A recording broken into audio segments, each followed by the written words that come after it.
Post handling objections. It's a lot of money. They got to think about it. They got to talk to their partner. They don't know if they can do it. Now I'm going to go over the psychology of all the different steps, why we ask these questions, the tonality, how to say the things, and what not to do. It works 95% of the time. Of course, there are exceptions. I'm just going to run through one example, and then later I'm going to explain the different steps, the psychology, the tonality, and what not to do. So the example, think about it. Step 1, diffuse. Yeah, not an issue, man. Take your time. It's all good. Before you think about it, do you feel that everything we went through can get you to 10, 20K a month, or how do you feel? Yes is the answer that we want. Step 3, why do you feel like it can work for you personally? Because X, Y, and Z. Step 4, clarify. Get the objection. When you say you want to think about it, what's coming up for you that makes you want to do that? Just to see if I can help. It's either money or fear, remember. Let's say they tell me, it's just a lot of money. I've never done something like this before. He just told me two things.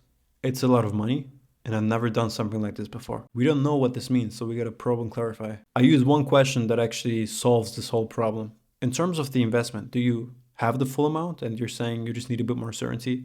Or are you saying you don't even have all of it at the moment, you just have some of it? Like, how does that look? Yeah, I have the full investment, it's just I've never done something like this before. And I'm not gonna jump into this without thinking about it. He told us he has the money, but he feels uncertain. Step 5, can I give you a perspective? Step 6, reframe. Do you have a driver's license? Yes. When you drove the car for the first time, were you a little bit uncertain? Like, was it a new experience? Did you think you're gonna maybe crash the car into a wall and you had that fear a little bit? Yes. It's the same with investing into yourself. Would it be crazy to feel uncertain about something you've never done in the past? No, I get what you're saying. Because you can be one of two people.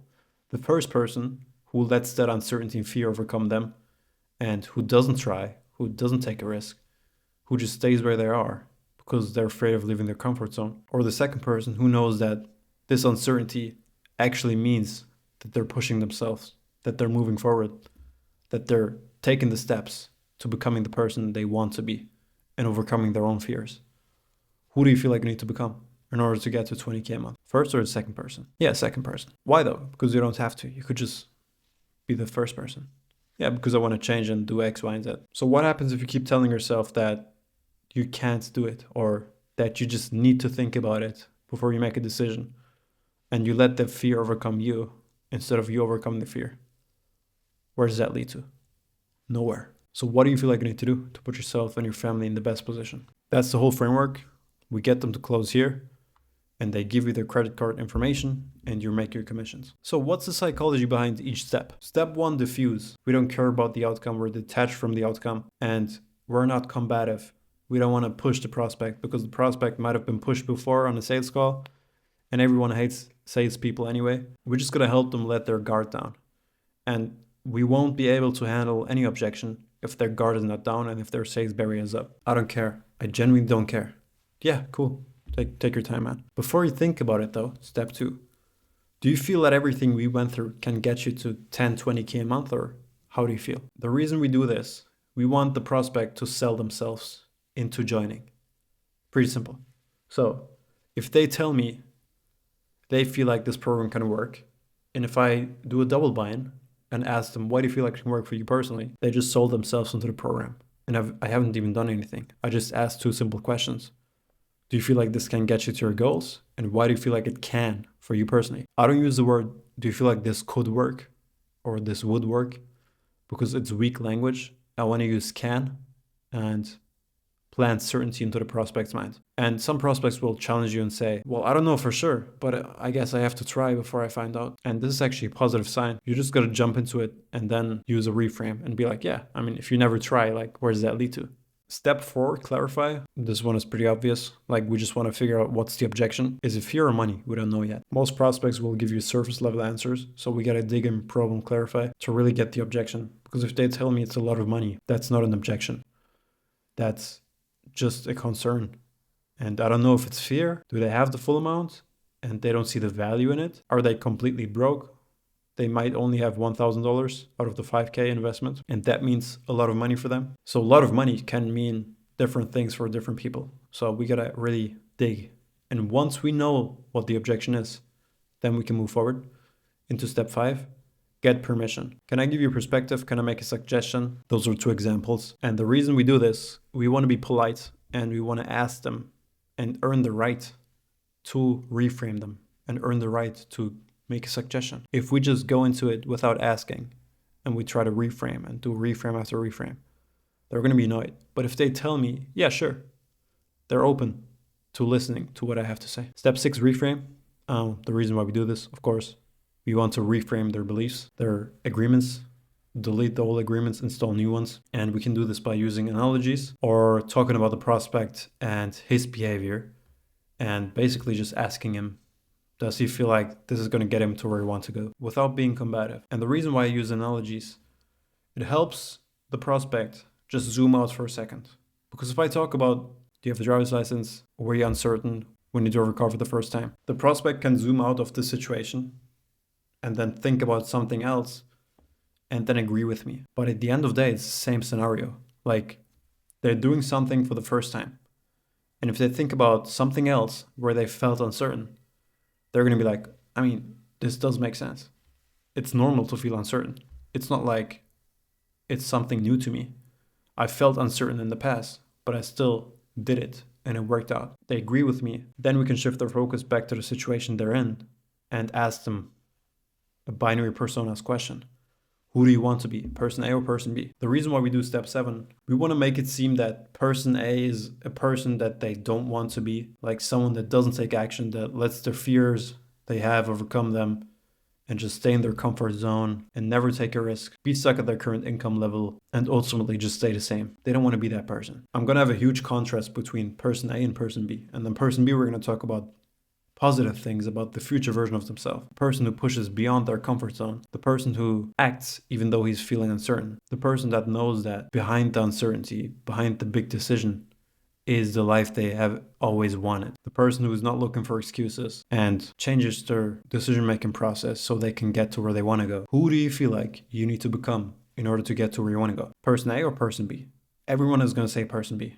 No one is going to say person A. But what you got to do is the contrast has to be so insane that they're not even thinking about person A. And them realizing, damn, I'm actually person A right now. I'm lazy. I don't want to leave my comfort zone. I'm leaning towards looking for excuses right now.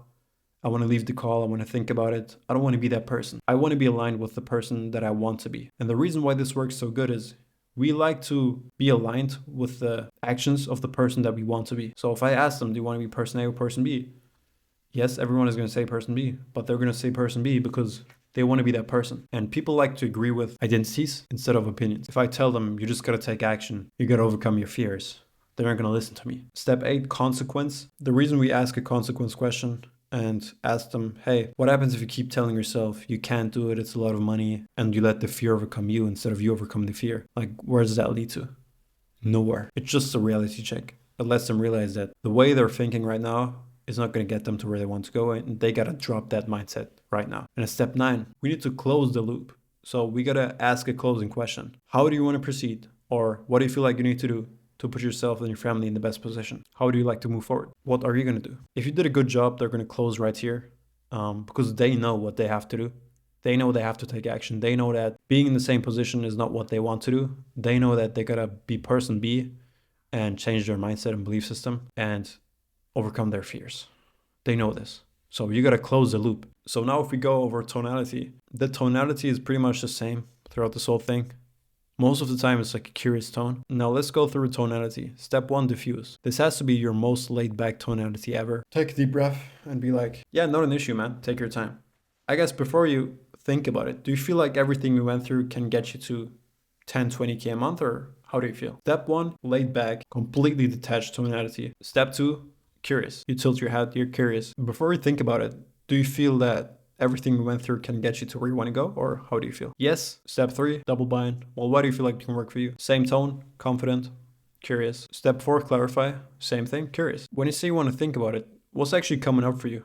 Just to see if I can help. Step 5, get permission. Can I give you a perspective? You're using a polite tone. If you do step 6 and step 7, you just gotta increase your intensity and your words have to be very precise and you gotta deliver it with confidence. That's pretty much it. I mean, there's no perfect tone for it. It's just a convincing tone, if that makes sense. And then step 8, consequence question. Well, what happens if you keep telling yourself that you can't do it, it's just a lot of money, that you always need to think about it? What happens if you let the fear overcome you instead of overcoming the fear? Where does that lead to? You gotta show empathy. You're slowing down and you're projecting a future outcome that they don't want. You care so much about them, you don't want them to end up there. That's the tone you should have. Well, what happens if you keep telling yourself that you can't do it? Like, where does that lead to? Nowhere. So step 9, close. Just use a neutral tone and then they will close. And then what not to do? I mean, most salespeople, they make the mistake of not diffusing. You don't want to do that. Most salespeople, they don't even clarify. The prospect tells you they need to think about it. They skip step 1, step 2, step 3, step 4, step 5, and then they try like a reframe that they saw on Instagram. But that doesn't work. You always need to diffuse. You always need to get buy-in. Always double buy-in. Always clarify. Always get permission. If you don't diffuse, you're just trying to handle an objection while their sales guard is up. How is that going to work? They just told you they need to think about it. And if you just push them right here and be like, well, what do you got to think about? So get their sales guard down. Once it's down, once they feel understood, once they know that they can leave the call and that it's okay and they're not rushed to make a decision, then they're able to even talk to you and listen to what you have to say. If you don't diffuse, they're just going to block off everything that you're saying. Step 2, buy-in. So what not to do? If you skip this or if you move forward, if they give you like a no answer or a maybe answer, you're just trying to objection handle and reframe, even though they don't feel like the program can work for them. So you got to address that right there. If they give you answers like maybe or probably, possibly, that shows that it's probably a fear objection. And then you can be like, well, you don't sound too confident, man. Is there any reason you feel like this can't work for you, in your own opinion? And then they usually tell you, I mean, if you're asking it that way, I mean, not really. I've just never done something like this before. Boom, you got the objection. And then you can continue with step 3. Yeah, that makes sense, man. Why do you feel like it can work for you though, personally? Just imagining being part of the group and having that one-on-one support and that accountability. They're not even noticing what you're doing, but they're going to sell themselves into it, even though they just said they don't know if it's going to work. And then obviously step 4, if you miss this and you don't clarify and you move forward without knowing what the objection is, you're just wasting your time. There is no point doing that. So if they give me answers like, it's a lot of money, that's not an objection. That's a surface level answer. And we get a probe and clarify and figure out what the real objection is until it's either fear or money. And then even if it's fear, we got to figure out, is it fear of past, fear of self, fear of trust? If it's a money thing and they keep saying it's about the money. Well, what do you mean? Well, I just don't know if I can do it. What does that mean? Do they have the $5,000? Is it in crypto maybe? Do they need to take out some investments? Or are they that broke and they have $500 in their bank account? So we got to figure out what's going on. Once we know what's going on, then we can reframe. If you miss step 5 and you don't ask, can I give you a perspective? What that's going to do is you're just going to try to reframe and do reframe after reframe. But they haven't even agreed to listening. So it's just an easy way to interrupt their pattern and be like, can I give you a suggestion? You just take the stress out of the situation. And they're going to be like, yeah, sure. And then they will listen to you because they just said yes. For step 6, if you're doing too many reframes, that can also be an issue. You shouldn't do that. Try to be like a sniper. Try to shoot one bullet and make it hit. Don't be like the machine gun sprayer doing 100 reframes because the prospect is going to notice that you're just trying your hardest to make this sale by using 100 different reframes. And then you're just going to sound like a salesman. But if you use one sniper or reframe, the prospect is just going to be like, yeah, that makes sense. And then just keep listening to you. That doesn't mean that there won't be calls where you got to do 10 reframes until the prospect buys. That is possible, but that's not your fault. If you deliver confidently with a good tone and conviction and the prospect is just being a pussy, there's nothing you can do about it. You just have to keep going and do more reframes. Step 7, binary personas. There are a few things you can do wrong here. If you just give them like these 2 people to pick from, you can be person A or person B, but you're not too specific with what you're saying. It doesn't hit as hard. If you're like, well, do you want to be person A who doesn't invest into themselves, or do you want to be person B who would invest in themselves? This isn't detailed enough. You got to be like, you can be one of 2 people. The first person who says it's a lot of money, I just can't do it, it's impossible, I won't be able to pay rent and not invest into myself. Let something like money prevent them from moving forward and don't invest into themselves because they can't find the money. Or be the second person who says, how can I find the money and become resourceful with the money I have so I can get to where I want to go? See the conviction, see the detail of what I'm saying, because they want to be the person who finds the money and makes it work. Everyone wants to be. And for step 8, it's the same thing. You got to be very detailed with what you're saying. And I think for every step, if you miss one step, your reframes and your objection handling might not work. That's why you got to do this every single time and never miss a step. Of course, there are going to be scenarios where you don't have to do buy-in because you did a buy-in like 5 minutes ago. Generally speaking, never miss a step. and try to be as precise as possible. Once you understand the psychology behind each step and you know what to say, why you say it, and what answers you want from the prospect, then you should be fine. Because whatever answer the prospect gives you, you will know that if that answer is enough or not. And for example, as I said, clarify step. If they tell you it's a lot of money, that's not enough. We need to probe. If I ask them a buying question and they tell me, I mean, possibly, that's not enough. That's not enough conviction for me. So whenever I know it's not enough, I need to challenge them and probe and clarify. If I do binary personas and they tell me probably the second person, I'm going to be like, probably, or do you know so? Always challenge them if they give you like surface level answers. If I ask them, what happens if you keep letting the way you've been making decisions prevent you from investing into yourself? Where does that lead to? And they tell me that won't happen. That's also a surface level answer. I want them to really understand how life is going to look like if nothing changes. But if they tell me that won't happen, I won't let it slide. And I'm going to be like, yeah, I like the confidence. But what if it does though? Like, where does that lead to? Logically speaking. There isn't really much more to go through. Now, after this, once you've mastered this framework and you know everything I just told you, you really understand it, you can follow the steps, you can do it while you sleep. Then once you learn the reframes and what to say, it's going to be way easier because you just have to think about the framework. I don't have a script memorized in my brain.